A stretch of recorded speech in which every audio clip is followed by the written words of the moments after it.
Salam dəyərli dostlar. Mən bugün sizləri Turan Tədris Mərkəzinin 28 dekabr 2025-ci il tarixli mövzu sınaq imtahanının 8-ci sinif suallarını izahı ilə tanış edəcəm. İlk növbədə 41-ci sualdan başlayaq. 41-ci sualdan 45-ci suala qədər dinləməli suallardır. Why did Aylin choose to study tourism management? Nə üçün Aylin turizm idarəçiliyini oxumağı seçdi? Gəlin baxaq dinləmənin mətninə. Biz bura baxanda görürük ki, I decided to study tourism management at university because I love traveling and learning about new culture. Bax, bu hissədədir.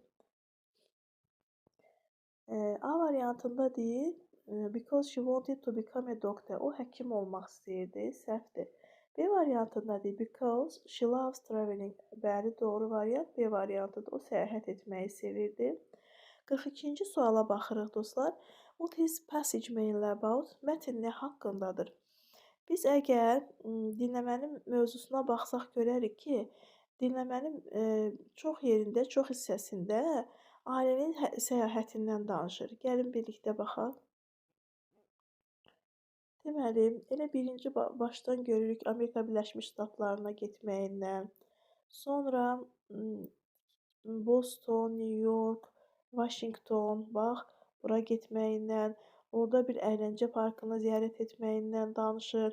Deməli, bizim mətnimizin mövzusu, bu mətnin başlığı, mövzusu ailənin səyahəti haqqında olacaq. Deməli, Aylin's traveling olacaq. Doğru cavab B variantı. 43-cü suala baxırıq. Where did Aylin work before moving to the USA? Amerikaya getməmişdən əvvəl Aylin nə işləyir? Baxırıq. Before coming to USA, I worked as an English teacher in Baku. Deməli, Bakıda, məktəbdə ingilis dili müəllimi işləyirmiş. Harada işləyirdi? Bakıda işləyirdi. In a school in Baku. Deməli, doğru cavab C variantı. 44-cü sualımıza baxırıq. How did Aylin feel at first in the amusement park? Deməli, birinci Aylin əyləncə parkında özünü necə hiss etdi? Gəlin baxaq həmin hissəyə. At first, I was nervous because the roller coasters looked very high and fast. Birinci mən özümü qəzəbli hiss etdim. Çünki atraksiyonlar çox hündür və sürətli görünürdü. Deməli, doğru cavabımız B variantı olacaq. 45-ci suala baxırıq. What is the name of Aylin's favorite ride? Aylinin sevimli atraksiyonunun adı nədir? Gəlin baxaq. One of my favorite rides was called Skydrop. Mənim sevimli atraksiyonlarımdan birinin adı Skydrop'dur. Deməli, burada doğru cavabımız C variantı olacaq. C variantı Skydrop. 46-cı suala baxırıq. Go surfing. Deməli, surfing idman növü ilə bağlı düzgün variantı seçməliyik. Definition'dır. A variantında a railway in an amusement park that goes up and down fast and that people ride on for pleasure. Deməli, bu roller coasterdir. Əyləncə parkında sürətli qatardır. Bizim doğru cavabımız A variantı ola bilməz. B variantında give food to a person or animal. Deməli, bu olacaq feed.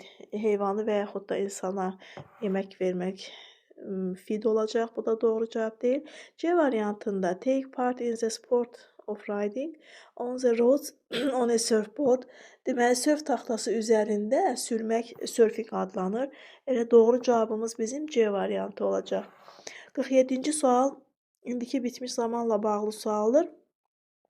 Biz bilirik ki, indiki bitmiş zaman have-has üstəgəl partisiputu vasitəsilə düzəlir. Mübtədamız burada bizim 3-cü şəxsin təki olduğuna görə doğru cavabımız A variantı olacaq. 48-ci sualda yenə də indiki bitmiş zamanla bağlı sualdır. Cümlənin sonunda boşluqdan sonra yet görürük. Yet deməli inkar cümlələrində işlənir. Deməli, hadn't prepare olmaz. Çünki hadn't keçmiş bitmiş zamandır. Bu has Prepared təsdiq cümlədir. Doesn't ümumiyyətlə olmaz, will də olmaz. Doğru cavabımız olacaq D variantı. 49-cu sualımıza baxırıq. 49-cu sualımıza deyir ki, choose a different one. Fərqli olanı seçin.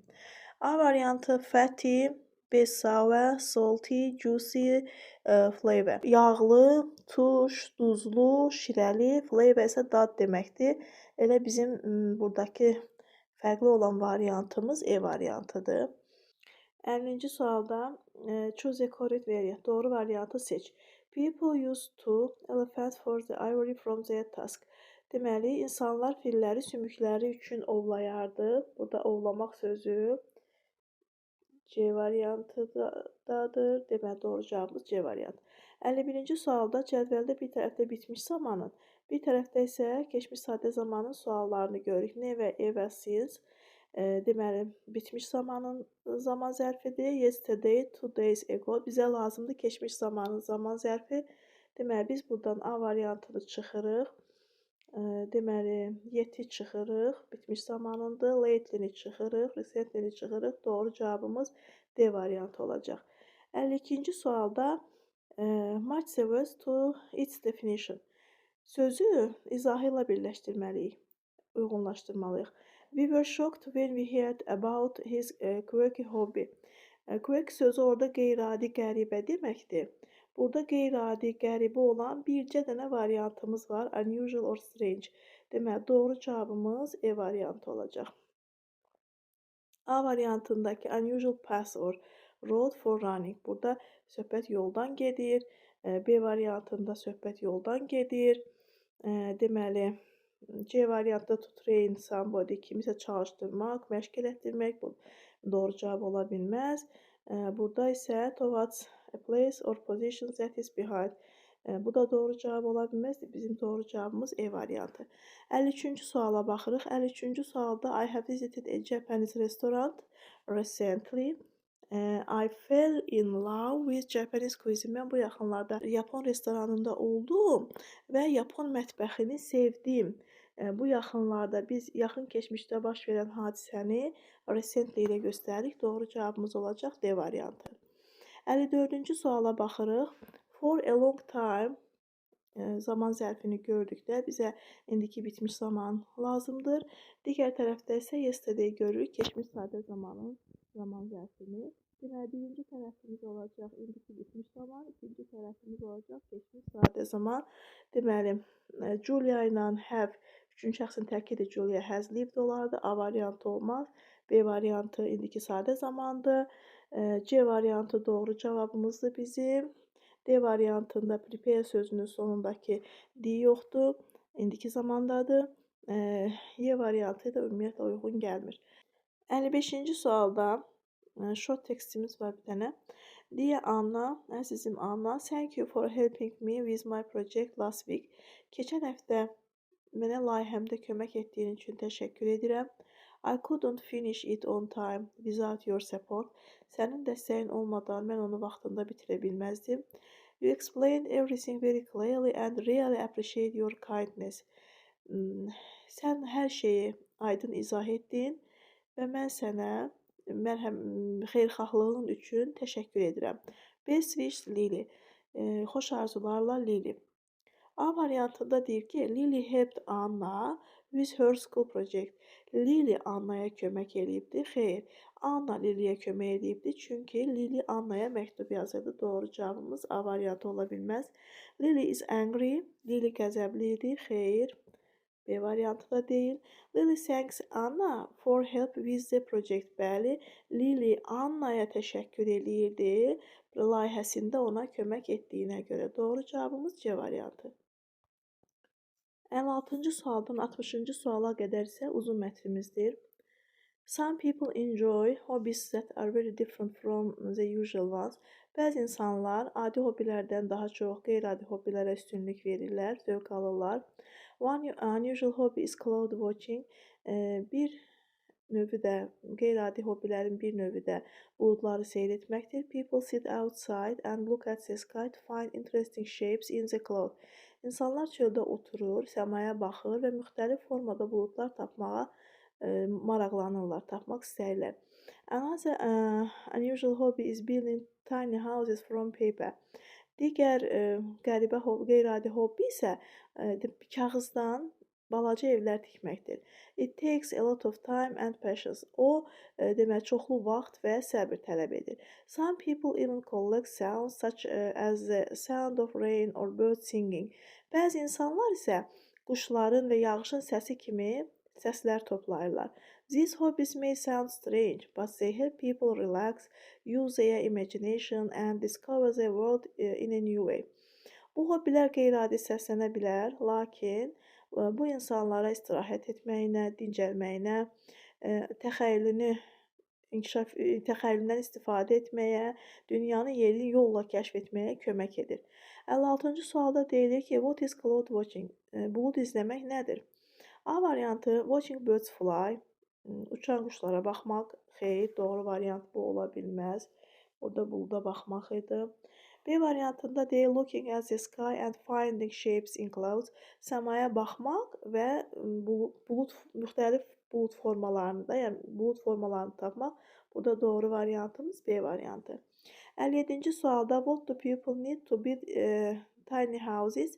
Xırda evləri tikmək üçün, balaca evlər tikmək üçün insanlara nə lazımdır? Vaxt və səbir lazım idi.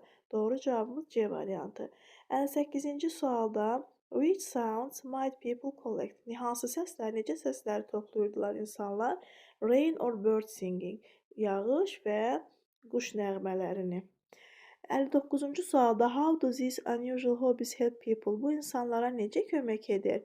A variantında they help people relax and use imagination. Bəli, onlara təxəyyülündən istifadə etməyə və istirahət etməyə. Doğru cavabımız A variantı olacaq. 60-cı sualda isə why do unusual hobbies seem strange? Nə üçün qəribə görünür, deməli, bu qeyri-adi hobbilər? A variantında deyir because they are very expensive, bahalıdır. Xeyr. Because people don't like hobbies. Bu da səhvdir, insanlar çünki bu hobbiləri xoşlamırlar. C variantında isə deyir because they are different from common hobbies. Bu ümumi hobbilərdən fərqləndiyinə görə deməli qəribə görünə bilər. Belə doğru variantımız bizim olacaq C variantı. Belə dəyərli dostlar, hər birinizə uğurlar arzulayıram.